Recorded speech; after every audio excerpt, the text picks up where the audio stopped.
The Wendigo, a truly terrifying evil spirit that is said to haunt the eastern woodlands of Canada and the Great Lakes region of the United States. It is depicted as a giant creature up to 15 feet tall, a skeletal frame, an emaciated humanoid with glowing eyes, elongated limbs, and jagged teeth, embodying a sinister and predatory presence. The Wendigo is an evil winter spirit that is said by the indigenous people to possess humans by biting them in their dreams. Once bitten, it can cause people to crave flesh and even become deranged cannibals. Some people are more prone to Wendigo possession than others, particularly those who are gluttonous or greedy, as well as those who are hungry or starving. There have been many cases of cannibalism and violence that were said to be caused by the Wendigo. In Canada, in the winter of 1879, a man named Swift Runner and his family were snowed in by a brutal winter and low on food. He claimed a Wendigo spirit appeared in his dreams and demanded him to eat his family. He was tried for his crimes and faced the death penalty. In the early 1900s, psychologists coined the term Wendigo psychosis to describe a syndrome among certain indigenous communities in North America. People suffering from this syndrome would crave human flesh even when other food was available. A TikToker murdered his wife and the man he thought she was cheating with. Ali Abulaban posted TikToks under the name Jinn Kid to almost 1 million followers. However, he became known for an entirely different reason in October 2021 after 2 horrific murders.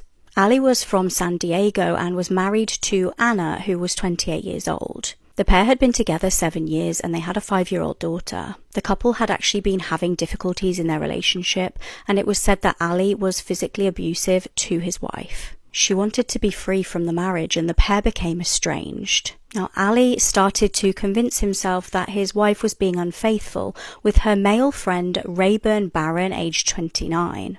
Ali had actually been living in a hotel after his wife had kicked him out of their apartment. On the 18th of October, it's believed that Ali used his 5-year-old daughter's iPad to download a listening app. He then snuck back into the property that he previously lived in with his wife and placed the iPad in there so that he could spy on her. After using the app to listen, he said that he had heard a male voice talking with his wife. He stormed back into the apartment where he shot Rayburn and struck his wife in the head. They were tragically both killed. He then called his mum to confess to the double killing and shockingly then decided to go and pick his daughter up from school, still holding the gun. He has now been convicted of the murders and will be sentenced to the killings shortly. He could get up to life in prison.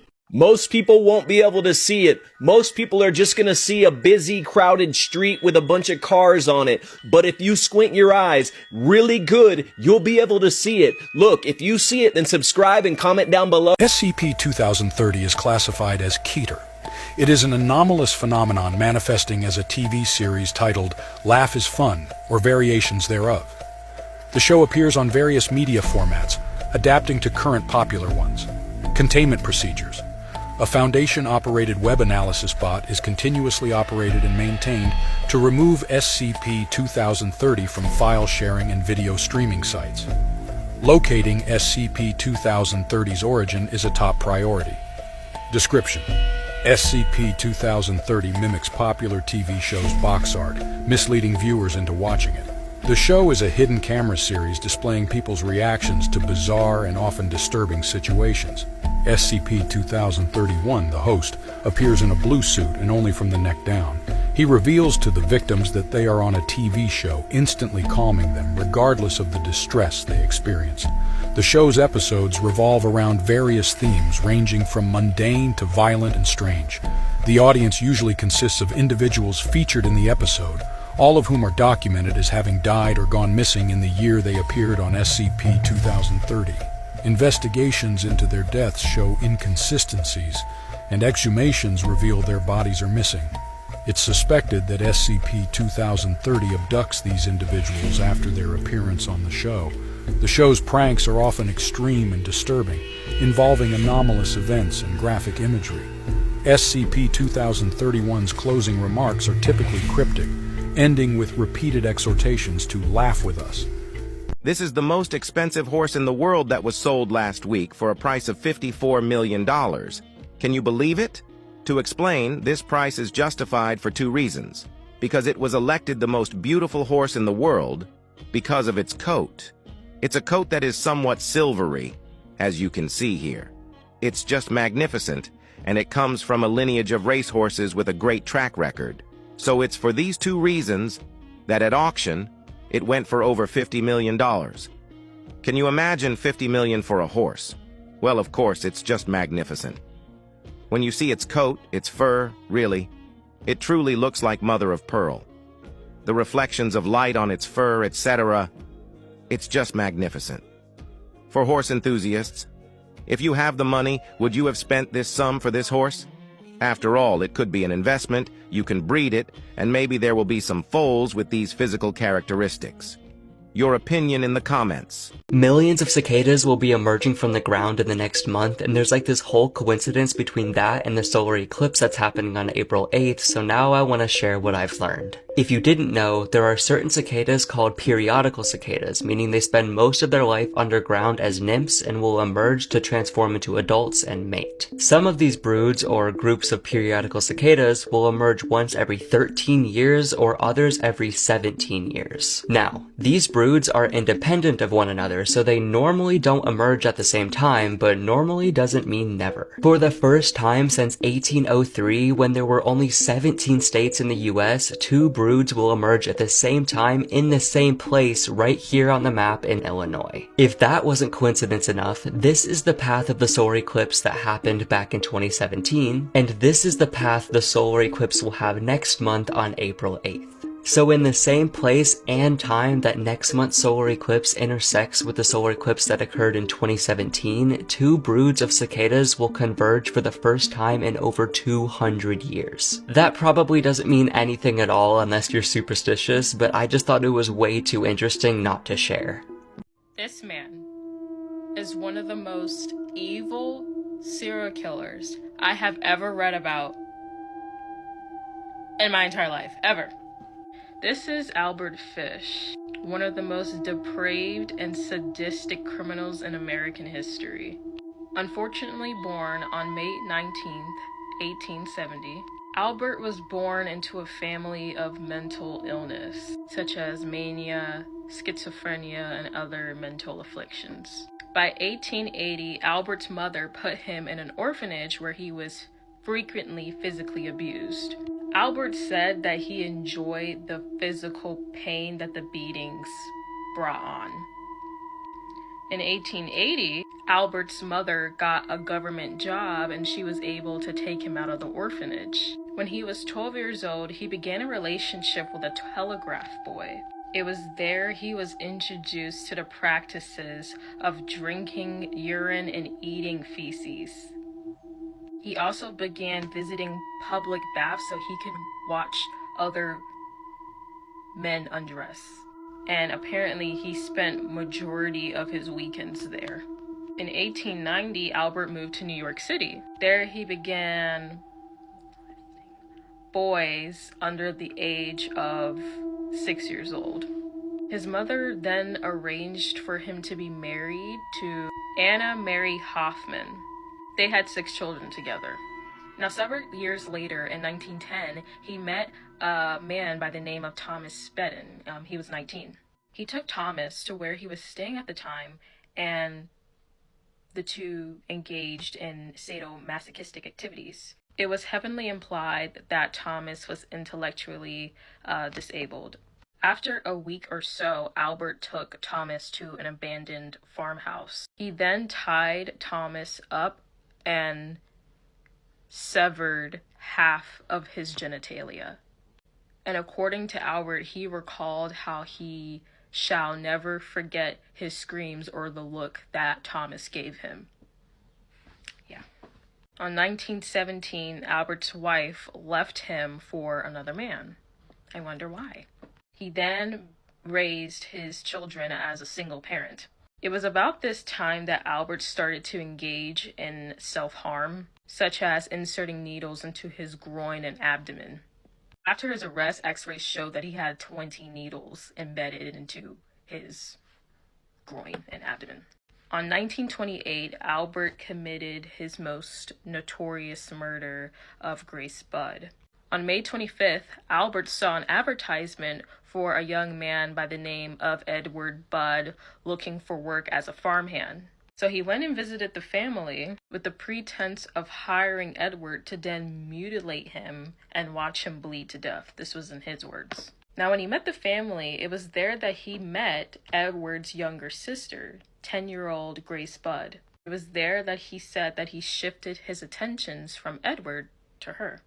Now, according to Grace's parents, Albert came off as, a meek, kind, and trusting fellow. And he ended up making up some story about how he wanted to attend his niece's birthday party. Then he convinced Grace's parents to let her accompany him to the party. Well, Grace never made it to the party. He took her to another abandoned farmhouse to where he strangled her to death, decapitated her, and consumed her body over a period of days. In 1934, an anonymous letter was sent to Grace's parents, and the letter contained the most graphic, detailed description of what was done to Grace up until her final moments. Obviously, it was written by Albert. Now, when Grace died, the police arrested 66-year-old Superintendent Charles Edward Pope on September 5th, 1930, as a suspect in Grace's disappearance, and he was accused by his estranged wife. Pope spent 108 days in jail between his arrest and trial on December 22nd, 1930. He was found not guilty. Albert also had multiple other victims, including Francis McDonald. He was 9 years old, and in 1924, he was found sexually assaulted. His body was mutilated with the flesh ripped from his legs, and he was found hanging from a tree. There was Billy Gaffney. He was 3 years old, and in 1927, he was never found, but Albert confessed to murdering him. And he also performed cannibalistic acts on Billy. At his 1935 trial, Albert was found to be fully sane and responsible for his actions. He was executed in the electric chair at Sing Sing Prison on January 16, 1936, at the age of 65. Yeah. Sick. Can you accidentally stab someone to death with a kitchen knife? Teresa Hansen and her husband Paul were a couple from West Cowick in East Yorkshire. They were apparent childhood sweethearts and had met in the 1980s and been inseparable ever since. It was 2022 and Paul was 55, working as a construction manager. Teresa was 54. Now, the couple did have children together, including their adult son Ryan. Just after Christmas that year, the couple had been reportedly arguing. Paul had been drinking quite a lot more than usual over the festive season, and Teresa wasn't happy about this. She decided to broach the subject with him while she was cooking one day. Teresa claimed that she was chopping onions for a dish she was making when he came into the kitchen on the 28th of December. She said he was verbally abusive to her, which wasn't out of the ordinary. He was calling her names and was saying to throw the effing dinner in the bin.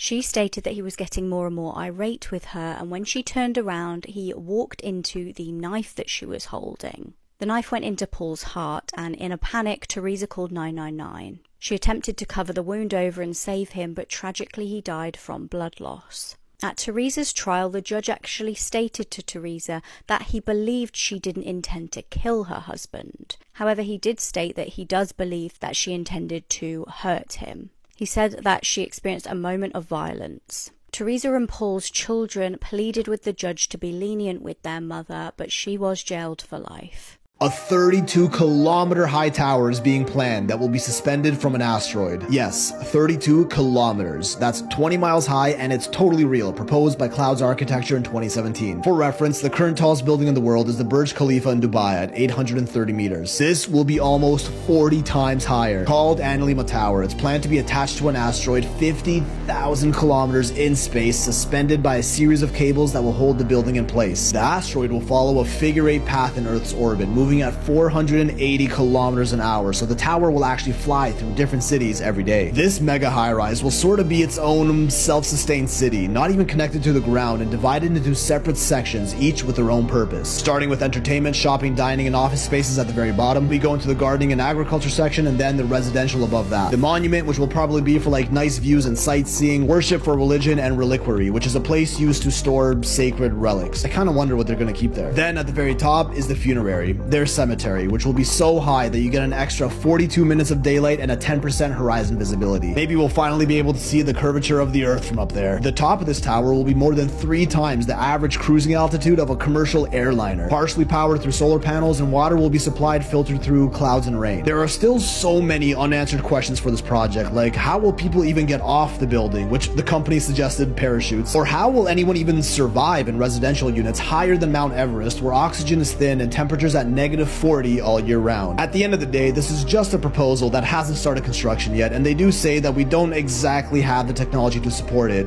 yet. But it does seem like they put some very serious thought into it, so I don't know, Dream Home 2050, or is this just a tower version of Snowpiercer? These are the 7 weirdest laws in the world. Number 7. In Hong Kong, it's legal to murder cheaters. According to ancient Chinese law, a wife can kill her cheating husband as long as she only uses her bare hands. The husband, however, can kill his cheating lover in any way that he wants. Double standard or based? Comment below. Number 6. There's only one Messi allowed in Argentina. In 2014, a law passed in the footballer's hometown of Rosario, which made it illegal to name your child Messi. You could say that situation sounds untidy. Number 5. In China, it's illegal to reincarnate without government permission. The law specifies that reincarnations won't be recognized without state approval and must be born within China's borders. Number 4. It's illegal to be drunk in a pub in the UK. Look, we're all guilty of having one too many at the local, but it's actually illegal to be drunk in a pub at all. According to Section 12 of the Licensing Act of 1872, you could face a £200 fine if you're found to be intoxicated in a pub or any licensed venue. PC gone mad. Number 3. In Montana, a couple can get married despite neither of them attending. This is known as a double proxy wedding, where a friend can stand in for the bride or the groom as long as they're a Montana resident or an active member of the military. While there are a few US states that allow single proxy wedding, Montana is the only one that allows no one getting married to actually show up. Number 2. Ponces get locked up in England and Wales. That's right, you're not actually allowed to ask your friends for money. According to the Vacancy Act of 1824, it's deemed illegal begging to ask a friend or anyone for money when you're a couple of quid short. Number 1's insane, disgusting, possibly sexist, but before I get to it, please, if you like these sorts of videos, please just drop me a follow. It really helps me out. Thank you. Number 1, in Missouri, it's legal to let women burn. According to a local law in St. Louis, Missouri, it's illegal for a fireman to rescue a woman from a burning building if she's nude or just in a nightgown. In order for her to be rescued, she must be fully clothed. Of course, the opposite doesn't apply to men. You can save them no matter what they're wearing. Gotta love the South. Apocalyptic events that could end the world tomorrow. The Big Crunch theory says that the expansion of the universe, first created from the original Big Bang, will eventually halt, at which point it will begin to contract from the force of its own gravity, sucking everything that exists back into a singularity. That means that every galaxy, star, and planet would cease to exist, which of course includes Earth and by extension, us. Heat death of the universe is a theory that is basically the exact opposite of the Big Crunch, which says that gravity will never halt the expansion of the universe and that it will continue to widen forever and ever. But the laws of thermodynamics say that if our universe continues to expand infinitely, that all matter will eventually become evenly dispersed throughout the universe, causing stars to go out and ultimately leaving Earth and everything else in cold, dark nothingness. Photos that look normal until you find out the horrific backstory. This is a photo of the survivors of the Uruguayan Air Force Flight 571 crash in the Andes. They were stranded for 2.5 months before being rescued. They resorted to cannibalism in order to survive. If you look closely, you can see a human spine in this photograph. While this appears like a regular family portrait, it is anything but. A couple days after this was taken, the man on the right, Charlie Lawson, murdered everyone in this photo on Christmas Day of 1929. The only one who escaped was the boy on the left of the photo, 16-year-old Arthur Lawson. While this looks like a photo of a bunch of camp counselors, It is actually a photo of Auschwitz staff enjoying themselves while on break. They probably killed people horrifically shortly before and after this photograph was taken. The girl in this photo was weeks away from leaving for college when she went on a hike with her troubled ex-boyfriend. While taking in the view, her ex-boyfriend Bunner shot her in the back of the head. This is the last photo of her. It was taken by Bunner just moments before he killed her. Did you hear about this YouTuber who just got kidnapped by a real-life Yeti while he was hiking in Alaska? No way. The footage at the end is the scariest thing I've ever seen, fam. Luke Nichols, a popular YouTuber from the United States, just encountered one of the most deadliest and feared creatures thought to roam the snow-covered lands of Alaska, the Yeti. Luke was out on a hiking trip to the Yupik territory when his snowmobile suddenly got stuck in the midst of the snow-covered forest. He tried for hours and hours to get it out, but as the darkness fell, it became clear he would have to set up camp and hope for the best. When he was building his snow fortress, out of nowhere he heard a loud, roaring noise similar to that of a lion. He was frightened. It didn't sound like the brown bears he was used to. Every 5 minutes, the roar would seem to get closer and louder and louder and closer. In his snow tent, he could hear footsteps from outest. He was extremely terrified. He took out his phone to video it, and what he saw will send shivers down your spine. It was the Yeti. It was real. To see the video, comment your date of birth, and we will send it via DM. Why did God create Satan even though he can see the future? Because you know how God can see all things, right? So the debate was, why would he create Lucifer even though he knows all of the angels makes no sense, would blah, blah, blah, right? Now check this out. All of God's angels, the main angels are who? Gabriel, Daniel, Raphael. All of these angels, they end in what? L. Okay. Lucifer ends in what? L? It's not an L. R. Lucifer. Oh. Lucifer is the only one that fell. No, check this out, fam. So the theory is, I mean, it's not even a theory. It's low-key, this is what happened. Is he created Lucifer just because as a choice? I know you're gonna fail, but let's just see if you prove me wrong, type of thing. Oh. Because it's just free will. It's literally just free will. It's like you being a father to a son and letting him choose by himself if he's gonna be doing good or bad. Yeah. Because you gave him that choice of being free, the option. Now he can truly say like, okay, that was the utmost respect. You know, because he didn't force you to do anything. Because do you think God, what do you call this? He forces like a root on us, but like no. I think everybody has a root and everybody's meant to do something, but at the end of the day, there's many. Because two paths may just lead into one destination. Yeah,